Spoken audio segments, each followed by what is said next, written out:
बिस्मिल्लाहिर्रहमानिर्रहीम औज़ुबिल्लाहिमिनश्शैतानिर्रजीम। अच्छा स्टूडेंट्स, यहाँ तक ना हमारा क्वेश्चन जो है ना क्वेश्चन नंबर 7 तक हमारा डिस्कस हो चुका था। तो जो आप प्रीवियस लेक्चर देखेंगे ना उधर से आपको मिल जाएगा। तो 9.1 और 9.2 यहाँ तक क्वेश्चन नंबर 7 तक ना डिस्कस हो चुका था। तो आज वाली वीडियो में हम डिस्कस करेंगे क्वेश्चन नंबर 8। अच्छा, पहले क्वेश्चन नंबर 8 देखें, इसमें क्या कह रहा है कि क्वेश्चन नंबर 8 में कह रहा है जी कोड थीटा हमें दे दी है। कोड थीटा हमारे पास है जी 5/2 और फिर कह रहा है जी terminal arm of the angle is in the first quadrant. तो ये वाली चीज़ मैंने बताई थी कि ये वाली चीज़ का आपने कहाँ पे यूज़ करना है। जहाँ पे हम फंक्शन का अंडर रूट लेते हैं हमारे पास दो वैल्यूज़ आती हैं प्लस और माइनस की। वहाँ पे हमने देखना होता है कि जी ये जिस क्वाड्रेंट में जा रहा है उसके हिसाब से हमने प्लस और माइनस की वैल्यू लेनी होती है। ठीक है जी। अच्छा, फिर इसके बाद क्या कह रहा है कि जी find the value of this. तो हमें कोड दे दिया, टर्मिनल का बता दिया और हमें कहा जी ये इसकी वैल्यू मालूम करनी है। ठीक है, अब आपका टारगेट क्या होना चाहिए कि हमने इस सारे की वैल्यू मालूम करनी है। तो हमें इस सारे में जो चीज़ें नज़र आ रही ना, हमें नज़र आ रहा है कि एक साइन थीटा है और एक नज़र आ रहा है हमें कोस थीटा है। तो इसका मतलब कि हमने क्या करना है, हमने एक साइन थीटा मालूम करना है और एक कोस थीटा मालूम करना है जस्ट। ठीक है, ये कोड दिया हुआ है, हमने इस कोड को यूज़ करते हुए एक वैल्यू मालूम करनी है साइन थीटा की और एक मालूम करनी है कोस थीटा की। साइन थीटा और कोस थीटा की वैल्यू मालूम करने के बाद हमने क्या करना है कि उन दोनों वैल्यूज़ को इस एक्सप्रेशन में पुट कर देना है। ठीक है, कि जहाँ पे साइन है वहाँ पे साइन की वैल्यू, जहाँ पे कोस है वहाँ पे कोस की वैल्यू। तो इसको पुट करके इनकी वैल्यूज़ को हमने इसको सिंप्लीफाई कर देना और वही हमारा फाइनली आंसर होगा। ठीक है, तो पहला हमारा टारगेट क्या होगा कि हमने साइन थीटा और कोस थीटा फाइंड करना है। ठीक है, तो आइए देखते हैं कि कैसे हम फाइंड करेंगे। तो देखिए, मैंने आपको एक सिंपल सी बात कही हुई थी कि जब भी आपको साइन और कोस नज़र आ जाए तो आपने वो साइन और कोस वाला फार्मूला लगा देना है। ठीक है, फिर दूसरे नंबर पे मैंने कहा था कि जब आपको टैन और सिकंड नज़र आ जाए तो आपने टैन और सिकंड वाला फार्मूला लगा देना है। तो थर्ड नंबर पे था कि कोट वाला। मैंने आपको कहा था कि जहाँ पे भी आपको कोट नज़र आ जाए तो आपने आंखें बंद करके ये कोट वाला फार्मूला लगा देना है। ठीक है, तो देखें हमें कोट था तो हमने ये कोट वाला फार्मूला लगा देना सबसे पहले तो। ठीक है, अब फार्मूला लगाने के बाद कोट की वैल्यू हमें दी हुई है 5/2 है। तो सबसे पहले मैंने क्या किया, चूंकि 1 प्लस ये फार्मूला लगा दिया। अब कोट स्केयर थीटा है तो इसका मतलब कोट की वैल्यू 5/2 थी, तो हम इसका भी स्केयर ले लेंगे।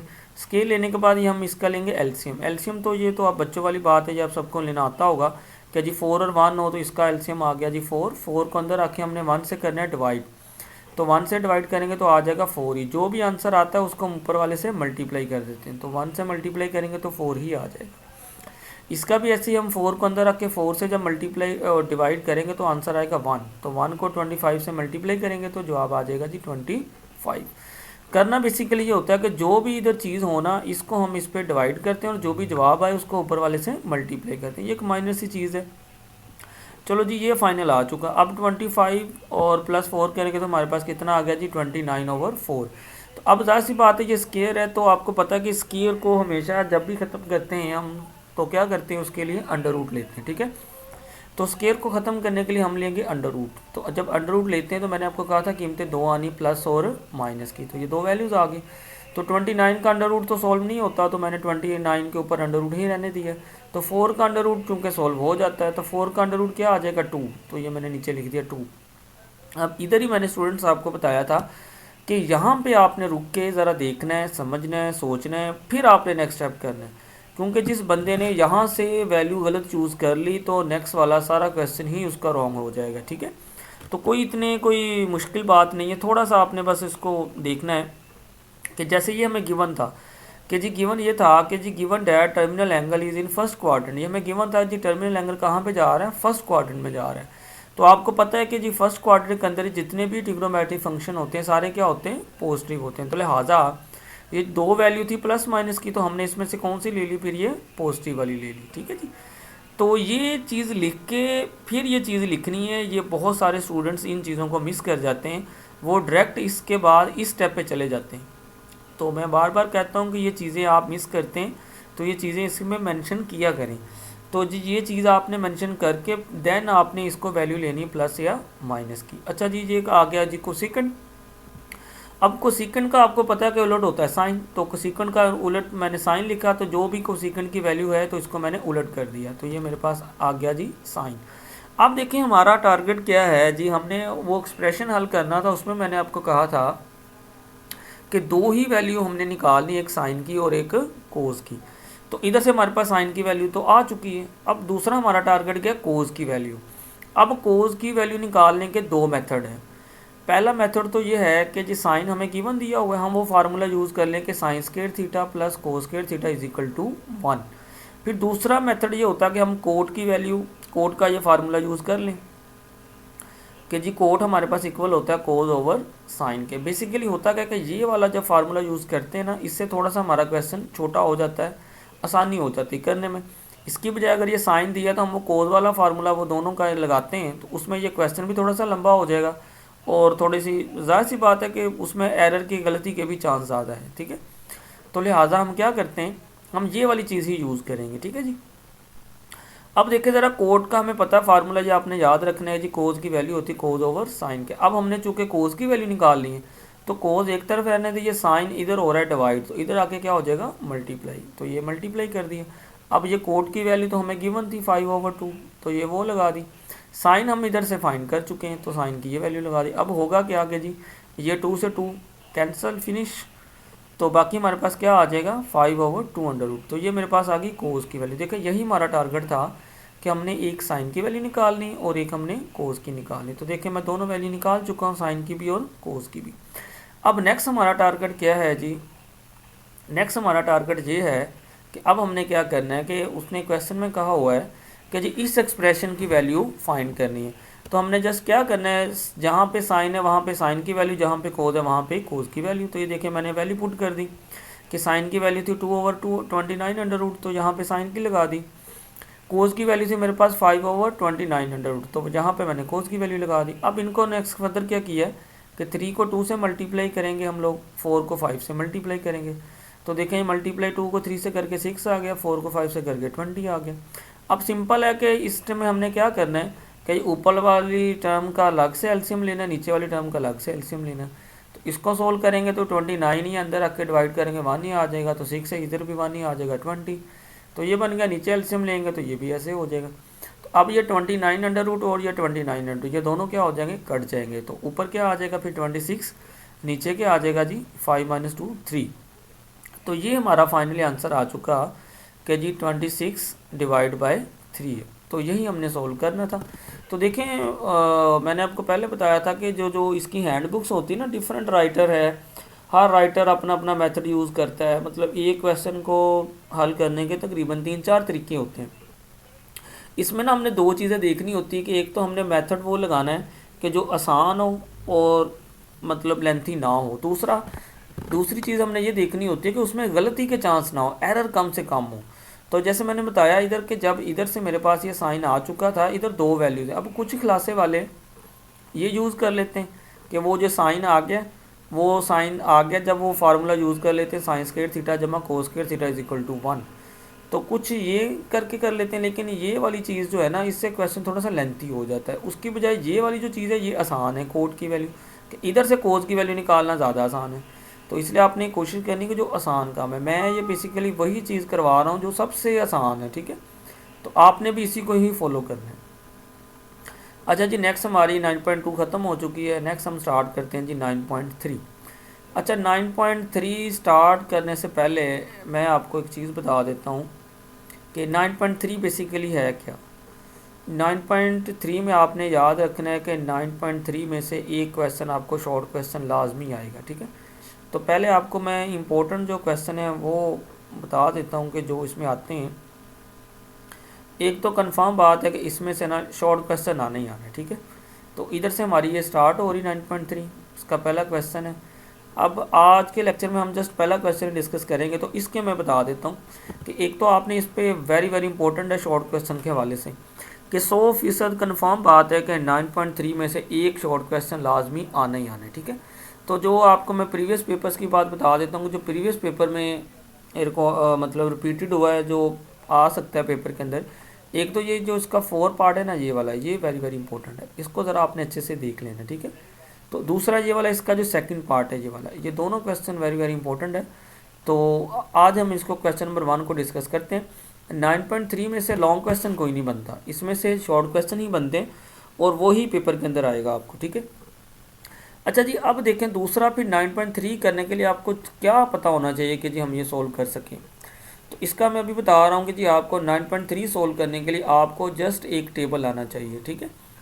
उस टेबल की वैल्यूज़ को हमने यूज़ करना है और इधर लगाई जानी है और आंसर आते जाएंगे। जस्ट इसमें टेबल आपको आना चाहिए वैल्यूज़ का, ठीक है। अब मसला ये होता है कि जी वो वैल्यूज़ जो टेबल है वो याद कैसे करना है और क्या क्या करना है, तो उसका भी मसला जो है ना मैंने आपका सोल्व कर दिया है कि आपने उस चीज़ को डील कैसे करना है।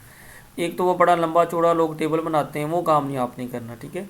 तो मैं आपको एक आसान सा तरीका बताता हूँ कि आपने क्या करना है कि 1 मिनट से कम में 50 सेकंड के अंदर आपका वो टेबल बन जाएगा। आपने करना ये है कि जैसे ही पेपर आएगा ना आपको, आपने फ़ौरन वो टेबल बना लेना रफ पे, ठीक है। क्योंकि उस टेबल की वैल्यू जो होनी ना आपको एमसीक्यूज़ में भी यूज़ होनी है, शॉर्ट क्वेश्चन में भी यूज़ होनी और लॉन्ग में भी यूज़ होंगी, ठीक है। तो बेहतर ये है कि आपने उस टेबल को रफ पे बना लेना है, सबसे पहले ये काम करना है आपने, ठीक है। अच्छा, फिर अब टेबल को बनाना कैसे उसका मैं तरीका आपको बता देता हूँ कि सेम आपने एक लाइन जस्ट याद रखनी है, जस्ट एक लाइन, उस एक लाइन से आपका पूरे का पूरा टेबल बना आ जाएगा। नेक्स्ट तो मैं आपको बताता हूँ कि आपने वो लाइन कौन सी याद रखनी है और सारी वैल्यूज़ आपको उधर से कैसे याद रहेंगी, ठीक है। तो आपने सबसे पहले करना ये है कि जैसे मैंने बताया कि 9.3 करने के लिए हमें जस्ट टेबल की वैल्यूज़ आनी चाहिए। टेबल की वैल्यूज़ आ गई तो ये सारे क्वेश्चन ऑटोमेटिकली हो जाने। अब आपने टेबल कैसे बनाना है तो उसका मैं एक आसान सा तरीका बता देता हूँ कि तकरीबन मेरे ख्याल में 50 सेकंड के अंदर ये आपका टेबल बन जाएगा। अच्छा, आपने करना ये कि सबसे पहले जैसे मैंने आपको कहा कि आपने जस्ट एक लाइन याद रखनी है, ठीक है। अब मैं वो लाइन बता देता हूँ कि आपने लाइन क्या याद रखनी है कि सबसे पहले आपने लिखना है जी 1/2, ठीक है जी, 1/2 लिख लेना है। फिर आपने लिखना है 1/2 का अंडर रूट, ठीक हो गया। फिर आपने थर्ड नंबर पे लिखना है 3 का अंडर रूट डिवाइड बाय 2। आपने जस्ट ये एक लाइन याद रखनी है बस, ठीक है जी। अब इस सारी लाइन से आप सोच रहे होंगे कि जी इस सारी लाइन से वैल्यूज़ कैसे आ जाएंगी, वो आपको मैं बता देता हूँ कि आपने जस्ट सबसे पहला तो काम ये करना है कि इस एक लाइन को याद रख लेना है। सिंपल है कि 1/2 1/2 अंडर रूट 3/2। तो ये एक लाइन याद कर ली। अब आपने क्या करना है कि इसी लाइन को उलट लिख देना, ठीक है। मैंने कहा कि सबसे पहले आपने ये एक लाइन याद करनी है, अब मैं कह रहा हूँ कि इसी लाइन को आपने फिर उलट लिख देना है। मतलब पहले आप ये लिख देंगे कि हम लिख देंगे कि जी 3/2, ठीक हो गया। अब मैं लिख दूंगा जी 1/2, ठीक हो गया। एंड पे मैं लिख दूंगा 1/2, ठीक है। देखें अब हुआ क्या है कि जस्ट मैंने कहा जी आपने ये एक लाइन याद रखनी है, ठीक है, जस्ट ये वाली एक लाइन, ठीक है। फिर मैंने क्या कहा कि आपने इस लाइन को क्या कर देना, उलट लिख देना, कि इधर से लेकर फिर ये सारी उलट ये लाइन लिख देनी है, ठीक हो गया जी। फिर आपने क्या करना है कि इस पहले के ऊपर आपने इधर लिख देना जी 30, इधर दरमियान में आपने लिख देना है जी 45, इधर एंड पे आपने लिख देना है जी 60, ठीक हो गया। फिर इधर पहली इधर आपने लिख देना है जी साइन, ठीक हो गया। इधर आपने लिख देना है जी कोस। लो जी वैल्यू याद होगी, मतलब आपको ये sin 30 है तो sin 30 कितने पे होगा, sin 30 की वैल्यू कितनी होगी 1/2। अब ये पहली लाइन सारी साइन वाली है तो sin 45, तो sin 45 कितना होगा 1/2 अंडर रूट। तो ये साइन वाली लाइन है तो sin 60 कितना होगा 3/2। तो ये सारी इसी तरीके से कोस की वैल्यू। अच्छा, अब tan की वैल्यू क्या होगी। अब आपको पता है कि tan बेसिकली किसके इक्वल होता है, tan इक्वल होता है हमारे पास साइन ओवर कोस। किस tan का ये फार्मूला होता है कि tan मेरे पास बेसिकली tan हमारे पास होता है इज़ इक्वल टू, tan का फार्मूला होता है कि जी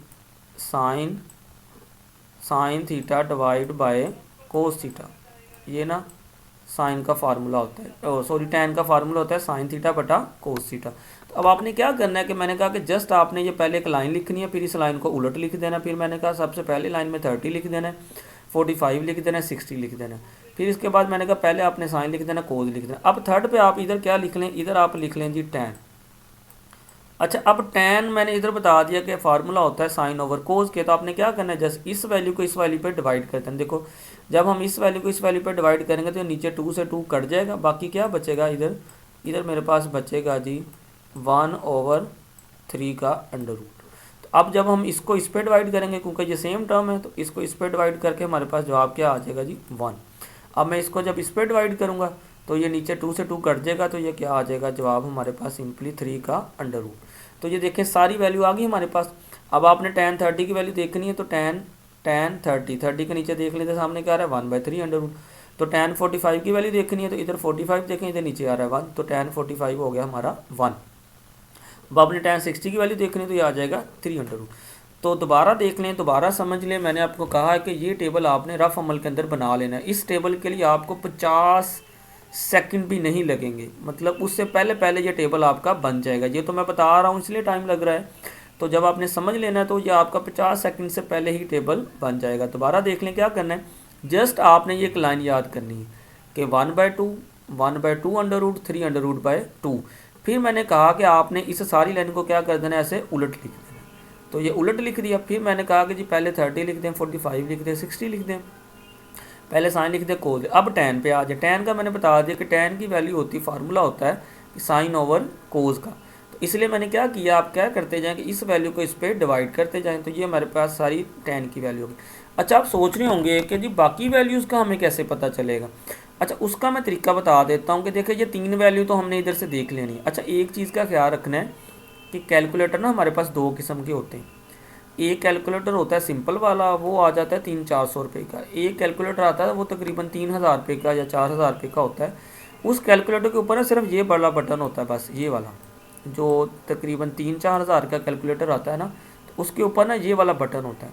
अब होता है क्या कि वो जो 3-4 हज़ार वाला कैलकुलेटर है ना, उसके ऊपर आप sin 30 प्रेस करेंगे ना, तो वो कैलकुलेटर आपको जवाब देगा ऐसे फ्रैक्शन के अंदर ही, ठीक है। लेकिन जो हमारे पास आमतौर पे 200-300 रुपये का कैलकुलेटर आता है, उसके ऊपर आप sin 30 क्लिक करेंगे ना, तो वो आपको जवाब देगा ऐसे पॉइंट में कि 0.5, ऐसे कि वो जो सिंपल कैलकुलेटर है ना, वो आपको देगा ऐसे पॉइंट में जवाब। तो एक चीज़ का ख्याल रखना, पहले तो आपने चैप्टर नंबर 9 और 10 में किसी भी जगह पे आपने ये पॉइंट वाली वैल्यू यूज़ नहीं करनी, क्योंकि वो सीधा क्रॉस होगा आपका क्वेश्चन। तो हमने बेसिकली यूज़ क्या करनी है, सारी ये फ्रैक्शन वाली। तो उसका मैंने ये टेबल का तरीका बता दिया। अच्छा, जो नेक्स्ट बात बताने लगा था, नेक्स्ट बात ये बताने लगा था कि जी अब इनके अलावा बाकी वैल्यूज़ को हमने क्या करना है। अब बाकी को बताता हूँ कि ये 30, 45 और 60 ये तो ऐसे हो जाएंगी। बाकी वैल्यू देखो, इसके बाद 60 के बाद 90 आ गया, मतलब 90 हो गया, 180 हो गया, जितनी भी कोई वैल्यू आ जाती। अब बेसिकली उन वैल्यूज़ को याद करने की ज़रूरत नहीं है। क्यों ज़रूरत नहीं है, क्योंकि उनकी वैल्यू आपने कैलकुलेटर से ही ले लेनी है। क्यों, क्योंकि उनकी वैल्यूज़ किसी की भी फ्रैक्शन के अंदर नहीं होती। उन सब की वैल्यू 3 ही किस्म की होगी, ये या तो 1 होगी, या तो -1 होगी, या तो 0 होगी। इन तीनों के अलावा कोई भी वैल्यू उनकी नहीं होगी। मतलब जैसे मैं आपको बता देता हूँ, आपने सिंपल sin 90 कैलकुलेटर के ऊपर क्लिक करना है, ठीक है। तो sin 90 का वो आपको जवाब दे देगा जी 1। इसी तरीके से जब आपने कोस उसके कैलकुलेटर के ऊपर क्लिक करेंगे, कोस 90, तो कोस 90 का कैलकुलेटर आपका जवाब दे देगा जी 0। तो इसलिए इनकी वैल्यू याद रखने की ज़रूरत नहीं है, ये आप कैलकुलेटर के ऊपर ही फाइंड कर सकते हैं। कैलकुलेटर के ऊपर आप sin 90 क्लिक करेंगे तो 1 दे देगा, cos 90 करेंगे तो कोई भी वैल्यू इसके अलावा आ जाए। मतलब अगर आप इसके अलावा सपोज आप इसके अलावा ये वैल्यू लगा लेते हैं जी sin 180, तो sin 180 का वो जवाब दे देगा। sin 180 होता है मेरे ख्याल में 0, ठीक है। इसी तरीके से जब आप cos 180 प्रेस करेंगे, cos 180 प्रेस करेंगे, तो cos 180 का जवाब आ जाएगा आपके पास जी -1, ठीक हो गया। तो इसलिए मैंने कहा कि ये जो 90 हो गया, 180 हो गया, जितनी भी इसके अलावा वैल्यू है, मतलब उन सब के आंसर क्या आएंगे, किसी का आंसर आएगा 1, किसी का -1, किसी का 0। तो इसलिए आपने क्या करना है कि ज़रूरत नहीं है आपको वो सारी वैल्यू को याद रखने की, आपने वो जस्ट कैलकुलेटर से निकाल लेनी है। वो कैलकुलेटर चाहे अब ये वाला हो चाहे ये वाला हो, तो वो आपका काम हो जाएगा। ये वाला महंगा कैलकुलेटर लेने की ज़रूरत नहीं है। तो ये मैंने आपको एक तरीका बता दिया। अच्छा, इसके बाद ना आप एक और चीज़ बताता हूँ कि वो जो इन क्वेश्चनों में यूज़ हो रही है वो बेसिकली यूज़ हो रही है पाई की। तो पाई की ना दो वैल्यू होती है, एक डिग्री के अंदर है और एक रेडियन के अंदर। इधर हमने पाई की वैल्यू डिग्री के अंदर, डिग्री के अंदर पाई की वैल्यू बेसिकली होती है हमारे पास 180। ठीक है। अब अगर किसी जगह पे लिखा होगा ना आपका क्वेश्चन में जी पाई डिवाइड बाई 3, तो हमने पहले इसको हल कर लेना। ठीक है।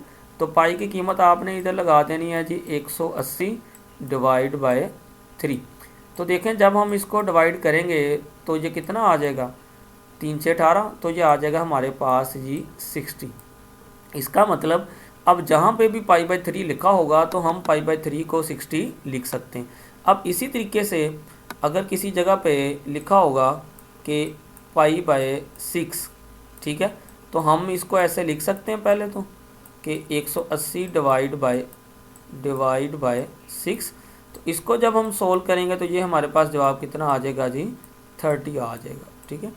अब इसका मतलब ये हुआ कि जहाँ पे भी पाई बाय 6 होगा तो हम पाई बाय 6 की जगह क्या लिख देंगे, 30। ये चीज़ें बड़ी याद रखनी इंपॉर्टेंट है बातें। ठीक है। तो ये सारी चीज़ें होनी चाहिए, ये टेबल आना चाहिए, ये वाली चीज़ों का पता होना चाहिए, आपका सारा वो मसला हल हो जाएगा 9.3 का। इसी तरीके से अगर किसी जगह पे आपका आ जाता है जी पाई बाय 4, तो हम इसको 180 को डिवाइड करेंगे जब कि 180 को डिवाइड करेंगे वो 4 पे, तो देन हमारा जवाब क्या आ जाएगा, 45 आ जाएगा। ठीक है। इसका मतलब ये हुआ कि जहाँ पे पाई बाय 4 होगा तो हम इसको लिख सकते हैं 45, जहाँ पे पाई बाय 3 होगा हम इसको लिख सकते हैं 60, जहाँ पे पाई बाय 6 होगा हम इसको लिख सकते हैं 30। इसी तरीके से जहाँ पे हमारे पास पाई बाय 2 होगा तो ये हमारा क्या बन जाएगा, बेसिकली हम इसको लिख सकते हैं जी 90। ठीक है। क्योंकि पाई की कीमत 180 लगाएंगे ना, तो 180 डिवाइड बाई 2 वो हमारे पास आ जाएगा 90। तो इसी तरीके से आपने देखना है कि जितनी भी ये वैल्यू अगर पाई की फॉर्म में को वैल्यू दी हुई है तो आपने सबसे पहले उसको कन्वर्ट कर लेना इस फॉर्म के अंदर, क्योंकि हमें तो वैल्यू याद होगी ना 30 की, 45 की, 60 की। तो सबसे पहले अपने पाई वाली रकम को आपने ऐसे कन्वर्ट कर लेना, मतलब जहाँ पे भी पाई बाई 3 लिखा होगा ना तो आपने उसकी जगह पे क्या लिख देना, पाई बाई 3 की जगह पे 60 लिख देना। ठीक है। और फिर दूसरा एक और पॉइंट बस रह गया है वो बता के फिर हम एक्सरसाइज के, वो ये था कि देखिए अब साइन 30 है, तो अगर किसी जगह पे या साइन 45 है तो हमें पता है कि साइन 45 की वैल्यू कितनी है, 1/2 अंडर रूट है। तो अगर किसी क्वेश्चन के अंदर आपको ज़रूरत पड़ गई है, वो वैल्यू की ज़रूरत पड़ गई है जी कोसिकेंड की, आपको ज़रूरत पड़ गई है जी कोसिकेंड 45 की, तो वो वैल्यू कैसे होगी। तो आप सोच रहे होंगे वो तो इस टेबल में है ही नहीं। तो उसका तरीका ये होगा कि आपने फिर देखना है, क्योंकि कोसिकेंड किसका उलट होता है, साइन का, तो आपने देखनी साइन 45 की वैल्यू। तो देखें साइन 45 की वैल्यू कितनी है, 1/2 अंडर रूट है। तो कोसिकेंड की क्या होगी, कोसिकेंड बेसिकली इसका उलट होता है, तो हमने इसका उलट कर देना। तो 1/2 का उलट कर देंगे तो वो क्या कितना आ जाएगा, वो आ जाएगा हमारे पास 2 अंडर रूट।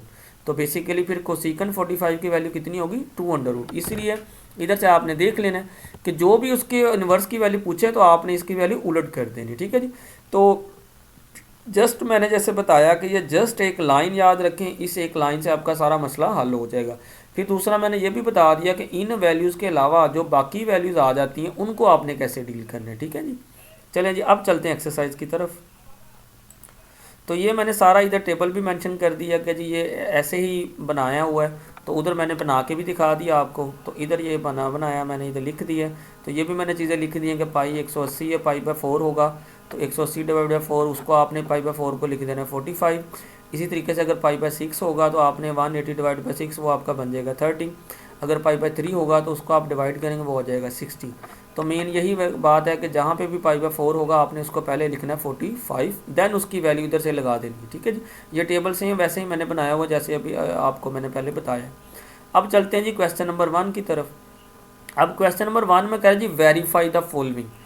इसका मतलब ये होता है कि हमने इन दोनों साइडों को हल करना, दोनों का जवाब बराबर आना चाहिए, देन हम कहेंगे ये क्या हो गया, हमारा वेरीफाई हो गया। ठीक है जी। तो अब आपने जस्ट देखें सिर्फ टेबल का काम है, तो आपने रफ के अंदर टेबल बनाया होगा ये वाला। ठीक है। इधर से देखते देखते वैल्यू लगाते जाएं। देखिए साइन 60 है, साइन 60 कितना होता है, 300/2, तो इधर वैल्यू लगा दी। आ गया जी कोस 30, तो कोस इधर 30 वाले कॉलम में, तो कोस 30 कितना 300/2, तो ये लगा दी। फिर कोस 60 देखना, ये कोस है 60 वाले कॉलम में, आ जाए 1/2 है, तो कोस 60 की जगह मैंने ये लगा दिया 1/2। अब नेक्स्ट है जी साइन 30, तो साइन 30 वाली ये वाली वैल्यू, तो इसकी जगह मैंने लगा दी 1/2। तो इसलिए मैंने आपको कहा है कि ये वाला टेबल जो है ना, ये आपने रफ में बना लेने, ठीक है। सिर्फ ये एक लाइन देखिए मैंने बताई है, बड़ा आसान आपके लिए कर दिया है, कोई लंबा चौड़ा काम नहीं है। जस्ट ये एक लाइन याद रखनी है, इस लाइन से अगली सारी कहानी आपने खुद ही, वो ऑटोमेटिकली आपको याद रखने की ज़रूरत ही नहीं है, वो खुद ब खुद ही आपको बन जाएगा। तो देखें वैल्यू लगाई है, तो अब इनको करते हैं मल्टीप्लाई। तो देखें 3 अंडर रूट को 3 अंडर रूट से मल्टीप्लाई किया तो वो 3 अंडर रूट का स्केयर आ जाएगा, स्केयर से अंडर रूट कट गया तो वो आ गया 3, नीचे 2 से 2 को मल्टीप्लाई किया तो 4 आ गया।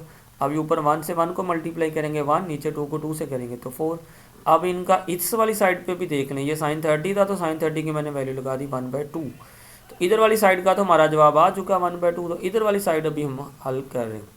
तो देखें ये चीज़ है, इसका जब हम एलसीएम लेंगे तो ये 4 है, 3 - 1 है तो ये आ गया 2/4। तो इसको काट देंगे 2 2 4 तो ये आ जाएगा 1/2। तो देखें दोनों के आंसर इक्वल आ चुके। तो इट्स मीन ये हमारी इक्वल हो गई थी, left hand side is equal to right hand side. अब चलते हैं हम क्वेश्चन नंबर 2 की तरफ। अच्छा बच्चों, ये आपने गलती नहीं करनी, मैं बार बार बच्चों को कहता हूँ कि बच्चों को पता नहीं क्यों इतनी जल्दी होती है, वो इतने शॉर्टकट स्टेप कर जाते हैं। तो अब ये क्वेश्चन आ गया है, ठीक है। तो इस चीज़ों का तो मैंने आपको पहले बता दिया था कि π/6 हो तो आपने इसको क्या लिखना है, π/3 हो तो आपने इसको क्या लिखना है, π/4 हो तो क्या लिखना है। फिर दूसरा मैंने देखा कि अब बच्चे, अगर ये पेपर में क्वेश्चन आ जाता है ना, तो बच्चे क्या करते हैं, आप खुद थोड़ा सा देखा करेंगे। अगर ये क्वेश्चन नंबर 2 नंबर का क्वेश्चन है तो ज़्यादा सी बात है, इसमें आप 1-2 स्टेप तो ऐड करें ना। अब जो बच्चे नॉर्मली करते हैं, या जितना मेरा एक्सपीरियंस है मैंने देखा है, बच्चे क्या करते हैं कि बच्चे इस वाले स्टेप के बाद ना फ़ौरन ही इसके स्टेप के बाद उनका दूसरा स्टेप ही ये वाली चीज़ होती है। मतलब इस स्टेप के बाद दूसरा स्टेप ही उनका ये वाला होता है। तो इतना शॉर्टकट करने की ज़रूरत नहीं है, ये 2 स्टेप में क्वेश्चन ख़त्म हो जाएगा। तो आपने ये स्टेप ऐड करने हैं जो मैंने ये ऐड किए हैं, इसमें आपके लिए आसानी है, ठीक है, क्योंकि आपको गलत नहीं होगा। तो देखिए ये क्वेश्चन था, ये लेफ्ट हैंड साइड है, ये इज इक्वल टू 2 है। तो ज़ाहिर सी बात है हमने एक साइड लेके चलनी है, दूसरी अप्रूव कर देनी है। दो चीज़ों को बराबर प्रूव करना हो ना, तो 2 तरीके होते हैं। पहला तरीका ये होता है कि एक साइड को अलग हल कर लें, दूसरी साइड को अलग हल कर लें, एक तो ये तरीका हो जाता है। फिर दूसरा तरीका ये होता है कि एक साइड को आप लेके चलें, दूसरी साइड बना दें। फिर दूसरा आपको कैसे पता चलेगा जी कौन सी साइड लेके चलनी है, तो उसका भी मैं एक तरीका बता देता हूँ। कि जैसे मैं रियल लाइफ से एग्जांपल दे देता हूँ कि सपोज़ आप बाज़ार में जाते हैं, आपको शर्ट ख़रीदते हैं अपनी, तो अगर तो वो शर्ट आपको होती है बड़ी, तो आप क्या करते हैं, आप उसको काट के छोटी कर लेते हैं, ठीक है। लेकिन अगर शर्ट पहले ही छोटी हो तो हम उसको बड़ा नहीं कर सकते। तो इधर से हमें एक चीज़ मिल जाती है कि एक बड़ी चीज़ को हल करके छोटा बनाया जा सकता है, लेकिन एक छोटी चीज़ को हल करके बड़ा नहीं बना सकते। तो इट्स मीन जैसे ये 2 चीज़ें हैं, तो हम इसमें एक बड़ी चीज़ है जो उसको हल करके छोटी बना सकते हैं, लेकिन एक छोटी को हल करके बड़ा नहीं बना सकते, ठीक है। तो इसलिए आपने क्या करना है कि जो बड़ी साइड है उसको लेके चलना है। और वैसे भी कॉमन सेंस की बात है कि ये 2 लेके चलेंगे तो 2 से तो ये कभी भी नहीं बन सकता, तो इसलिए आपने ये वाली साइड लेके चलनी। अच्छा मैंने फिर दूसरा बता रहा था कि बच्चों के जो काम है, बच्चे क्या करते हैं कि इस ये चीज़ लिखने के बाद उनका फ़ौरन ही सेकंड स्टेप ये वाली चीज़ हो जाती है, ठीक है। तो इसलिए आपने ये वाली चीज़ नहीं करनी, आपने ये 2 स्टेप करने हैं, ठीक है। सबसे पहला स्टेप मैंने क्या किया, देखें ज़रा, ये साइन स्केयर π/6 है। तो ये चीज़ ना इक्वल होती है कि अगर साइन के ऊपर इधर स्केयर होना तो हम इसको ऐसे लिख सकते हैं होल का स्केयर, ठीक है। या आपने नेक्स्ट भी जितने भी ट्रिग्नोमेट्री के क्वेश्चन करने हैं, सब में आपने इस चीज़ को ऐसे ही डील करना है। तो अगर ऐसे ये साइन का square is equal to this होना, तो हम इस चीज़ को ऐसे लिख सकते हैं कि साइन π/6 ऐसे होल का स्केयर। तो सबसे पहले आपने ये तीनों का ये स्टेप कर दिया। अच्छा फिर ऊपर मैंने आपको बताया कि π/6 किसके इक्वल होता है, तो π/6 मैंने बताया था 30 के इक्वल होता है, तो इसको 30 लिख लें। π/3 60 के इक्वल होता है, आप इसको 60 लिख लें। π/4 45 के इक्वल होता है, आप इसको 45 लिख दिया। अब इन तीनों की वैल्यू आपने टेबल से देख के ये वैल्यू लगा देनी है। साइन 30 1/2 है, ये 300/2 है, ये tan 45 1। तो अब हम क्या करते हैं, इसको सिंप्लीफाई करते हैं। तो 1/2 का स्केयर आ जाएगा 1/4, ये स्केयर से अंडर रूट कट जाएगा तो ये आ जाएगा 3/4, 1 का स्केयर 1 ही है। अब इनका एलसीएम लेंगे, ये आ जाएगा 8/4, तो ये 4 से 8 को कटेगा, ये आ गया जी 2 ही हमारी राइट हैंड साइड है। अब चलते हैं क्वेश्चन नंबर 3 की तरफ। अब 3 में देखें ज़रा, 3 में ये वाली चीज़ है और इक्वल प्रूव करना है इसके। तो अब इसमें भी हम देखें कि हम ये वाली साइड तो लेके नहीं चल सकते, तो हम क्या करते हैं, हम ये लेफ्ट हैंड साइड लेके चलते हैं। तो लेफ्ट हैंड साइड में जस्ट आप वैल्यू लगा दें, बस पहला काम तो ये करें। साइन 45 है तो साइन 45 की वैल्यू कितनी होती है 1/2 तो ये लगा दी 1/2। वैसे अब कोसिकेंट 45 ये मैंने आपको स्टार्ट में भी बताया है कि किसी भी फंक्शन की अगर उसके इन्वर्स की वैल्यू पूछ ले तो आपने उस फंक्शन पे वो वैल्यू लिखनी है और उसको फिर उलट कर देना है। जैसे ये मैंने साइड पे लिखी हुई है कि साइन 45 कितना होता है 1/2 है। तो अब आप क्या कर दो, क्योंकि साइन का उलट कोसिकेंट होता है तो साइन का उलट मैंने ये कोसिकेंट कर दिया, तो इस वैल्यू को भी आप उलट कर दें। तो ये 1/2 का उलट करेंगे तो आ जाएगा 2 डिवाइड बाई 1, तो इसको हम जस्ट 2 ही लिख लेते हैं। तो ये कोसिकेंट 45 की जगह मैंने लगा दी 200/2। तो अब इसको 1 से मल्टीप्लाई करेंगे, 2 को 1 से करेंगे तो ये चीज़ आ जाएगी। अब आप इनका एलसीएम ले लें। एलसीएम लेने के बाद ये दोनों डिफरेंट चीज़ें तो एलसीएम में ये दोनों आ जाएंगी। तो फिर आपको नेक्स्ट तो पता ही है, तो 2 + 4 तो 200 से कट जाएगा 4 आ जाएगा। तो 4 + 2 कितना हो गया 6/this। तो अब इसको आप काट दें, ये 2 को 3 से काट देंगे तो ये आ जाएगा 3/200। यही हमारी राइट हैंड साइड थी। ठीक है जी। अब हम नेक्स्ट करते हैं जी लास्ट वाला question number 4। Very very important question, कि ये वाला क्वेश्चन एग्जाम में बहुत दफ़ा आया हुआ है और बहुत इंपॉर्टेंट है और इसको आपने ज़रा अच्छे से देखना है। तो सबसे पहले तो देखें, उसने ये चीज़ दे दी है, उसने कहा जी इसको प्रूव करें 1 2 3 4। ये जो दरमियान में ये जो 2 डॉट्स डाले हुए हैं इसको हम शो करते हैं, ये बेसिकली होता है रेशो का सिंबल। तो ये रेशो है जी, ये चीज़ रेशो, ये दिस। अच्छा, सबसे पहले उसी तरीके से मैं आपको बता रहा था, ऐसे वाला हमने पीछे भी क्वेश्चन किया है, तो इसमें आपने शॉर्टकट नहीं काम करना। तो जो उसमें स्टेप किया था तो पहले तो आपने वो ही स्टेप करने हैं। ठीक है, तो वो कौन सा स्टेप था देखें। सबसे पहले तो क्या करना था, मैंने आपको कहा था कि अगर ये स्केयर है ना तो हम इसको ऐसे होल का स्केयर लिख सकते हैं। तो सबसे पहले तो आपने इन सब के ऊपर जो ऐसे स्केयर साइन स्केयर के ऊपर आपने इनको सबको ऐसे होल के स्केयर ऐसे लिख लेना। एक स्टेप ये करना है। फिर दूसरा स्टेप मैंने आपको कहा था कि आपने इन पाई वालों को कन्वर्ट कर लेना सिंपल डिजिट के अंदर। इसका फ़ायदा ये होता है कि आपकी पेपर में गलती नहीं होगी, आपको क्लियर पता चल जाएगा कि जी ये 30 है तो मैंने साइन 30 की ही वैल्यू लगानी है। अदरवाइज़ बच्चों से ये गलती हो जाती है। ठीक है, तो ये चीज़ जो है ना आपको गलती से भी बचाएगी। तो ये हमने सबके ये π/4 के लिख लिया, π/2 हमें पता है 90 होता है। अब आपने इन सब की वैल्यू टेबल से देख के लगा देनी है। चीज़ें 1/2 लगा दी, 45 होता है ये। जी अब वैल्यू लगा दी। अब इनको कर लिया सिंप्लीफाई, तो 1/2 का 1/4 आ गया, ये स्क्वायर सेंट रूट कट गया, 1/2 आ गया, ये 3/4 आ गया, तो ये 1 आ गया। अब नेक्स्ट क्या करें, नेक्स्ट आप क्या करें कि इस सारी इक्वेशन को मल्टीप्लाई कर दें 4 से।